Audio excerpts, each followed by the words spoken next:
தீபாவளிக்கு மறுநாள் நீயா நானா நிகழ்ச்சியில் நான் பங்கேற்றேன். ஒரு பக்கம் பட்டிமன்ற பேச்சாளர்கள், இன்னொரு பக்கம் ஸ்டாண்டப் காமெடியன்ஸ், அதாவது நகைச்சுவையாளர்கள். இவங்க ரெண்டு பேருடைய அந்த பேச்சுக்கு நடுவில் சிறப்பு விருந்தினராக விஜய் டிவியினுடைய அந்த நீயா நானா இயக்குனர் கோபிநாத் அவர்களை நான் அழைச்சிருந்தார். அவர் தான் அந்த கோஆர்டினேட் பண்ணி நடத்துகிறவர். அப்போ என்னுடைய அனுபவங்கள் எல்லாம் சொல்ல சொன்னார்.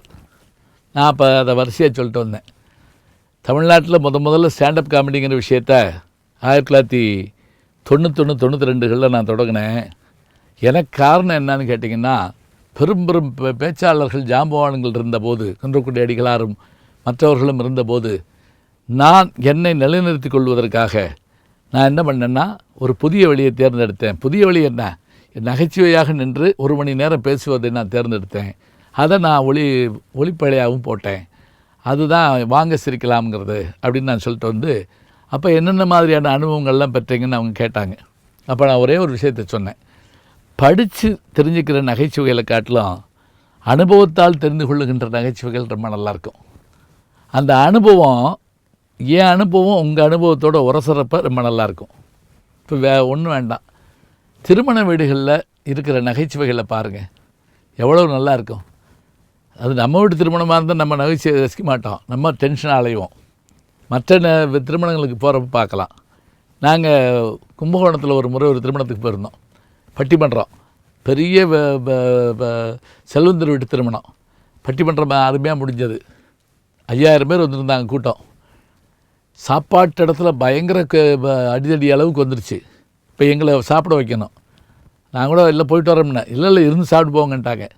அப்புறம் என்னாச்சு, எங்கள் 5 பேர் ஒருத்தர் கை ஒருத்தர் பிடிச்சிக்க சொல்லி அப்படியே கூட்டிகிட்டு போய் இந்த பக்கம் விளக்கி அந்த பக்கம் விளக்கி மண்டபத்துக்கு பின்னாடி கூட்டிட்டு போய் அடுத்த தெரு வழியாக போய் ஒரு வீட்டு கொல்லப்புறத்து கதவை தட்டி அந்த பக்கத்து வழியாக அப்படியே கூட்டி மண்டபத்து வழியாக போய் என் கூட வந்தவர் கூட சொன்னார், சாப்பாட்டுக்காக நம்ம இப்படி அலையக்கூடாது அப்படின்னாரு. ஒரு வழியாக போனால் அங்கே சிறப்பு விருந்தினர்களுக்குன்னு ஒரு இடம், அதில் நாங்கள் போகிறதுக்கு முதல்ல 500 பேர் சாப்பிட்டுக்கிட்டு இருக்காங்க. எங்களை கூப்பிட்டு போய் என்ன பண்ணாங்கன்னு சொன்னா, உட்கார வச்சுருந்துருக்கலாம் ஒரு ரூமில். உட்கார்ந்தீங்கன்னா வேலை கட்டு போகும் அப்படின்னு சொல்லி சாப்பிட்டுக்கிட்டு இருந்தாங்கல்ல, அவங்களுக்கு பின்னாடி கொண்டு எங்களுக்கு நிப்பாட்டிட்டாங்க. வரிசையாக சாப்பிட்றாங்க, நாங்கள் நின்றுக்கிட்டு இருக்கோம் ரிசர்வேஷன் மாதிரி. இதில் ஒரு ஆச்சரியம் என்னென்னா, எனக்கு முன்னாடி இருந்த ஒருத்தர் மோர்லாம் வாங்கி சாப்பிட்டுட்டு திருப்பி சாம்பாருக்கு வந்துட்டார். அது என்ன பண்ணுறது, அவர் அப்படி தான் சாப்பிடுவார். அப்போ கூட அந்த பரிமாற அவர் கேட்டார், ஏய் நீ பந்தியில் வந்தில்ல அப்படின்னாரு. உடனே இவர் சொன்னார், அண்ணே உங்களுக்கு ஞாபக சக்தி அதிகம், எனக்கு ஜீரண சக்தி அதிகம், உங்கள் வேலையை நீங்கள் பாருங்கள், என் வேலையை நான் பார்க்குறேன்னாரு. ஒரு வழியாக நாங்கள் அவங்க எந்திரிச்சோடனே உட்காந்துட்டோம். எங்களுக்கு பின்னாடி ஒரு 10 பேர் நின்றுட்டு இருக்காங்க. அதுக்கு ஃபோன் பண்ணி என்னைய சொல்லிக்கிட்டு இருக்கேன், ஆமாம் அவர் தான் சாம்பார் வாங்கிட்டு இருக்காரு, இட்லி வாங்கிட்டு இருக்காரு, அது வாங்கிட்டு இருக்காரு, என்னத்தையும் சொல்கிறான் நேர்முகன்ற மாதிரி.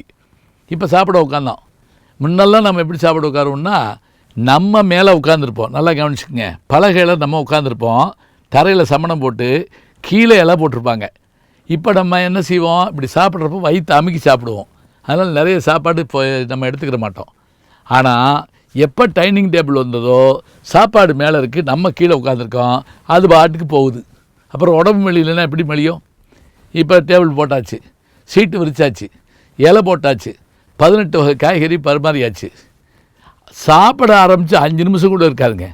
இந்த கடைசியாக உட்காந்துருந்த ஒரு ஆள் என்ன பண்ணேன், அவன் யாராக வேணும்னு தெரில, அவன் அந்த முதல் சீட்டில் உட்காந்துருந்தவன் என்ன பண்ணா, அப்படியே மாப்பிள்ள நான் வந்துட்டேன் அப்படின்ட்டு போகிற ஓக்கில் என்ன பண்ணிட்டா, அந்த சீட்டை படார்னு ஒரு இழுத்து எல்லாத்தையும் இலையை இழுத்து விட்டு போயிட்டான். இப்போ எங்கள் இலை பூரா அப்படியே அந்த பக்கம் போயிடுச்சு. அதுக்குள்ளே பொண்ணோட தகப்பனார் வேகமாக ஓடியாந்து அவர் இங்கிட்டு பிடிச்சி இழுத்து விட்டார். இப்போ எனக்கு என்ன சந்தேகம் என்ன அப்படின்னா, திருப்பி நம்ம இலையில் தான் நம்ம சாப்பிட்டோமா, நம்ம இலை தான் நமக்கு வந்துச்சா? ஏன்னா போயிட்டு வந்திருக்குல்ல இலை மாறி இருந்தால் என்ன பண்ணுறது? இதில் பக்கத்தில் இருந்த ஒரு வருத்தத்தோடு சொல்கிறாரு, என் ஜிலேபியில் ஒரு சுத்தம் காணும் அப்படிங்கிறாரு. இப்போ என்ன செய்யலாம் யோசிச்சு பாருங்கள்.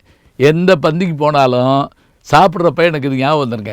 இன்னும் கூட பார்த்திங்கன்னா சில சமயம் பரிமாறிக்கிட்டே வருவாங்க, நம்ம இலையிட்ட தீர்ந்து போகும் பார்த்துருக்கீங்களா? அப்புறம் எடுத்து அடுத்த இலையிலேருந்து போட்டு போயிடுவாங்க. இதெல்லாம் பார்க்கலாங்க. நகைச்சுவை என்பது படித்து அனுபவித்து, இன்னும் சொல்கிறதாக இருந்தால் நாமே நேரடியாக பங்கு பெற்று வருகின்ற நகைச்சுவைகளில் அதிகமான சுவை அதிகமாக இருக்குங்க. அதுதான் உண்மையும் கூட. நல்ல நகைச்சுவைகளை தொடர்ந்து பார்ப்போம். நாளை சந்திப்போம்.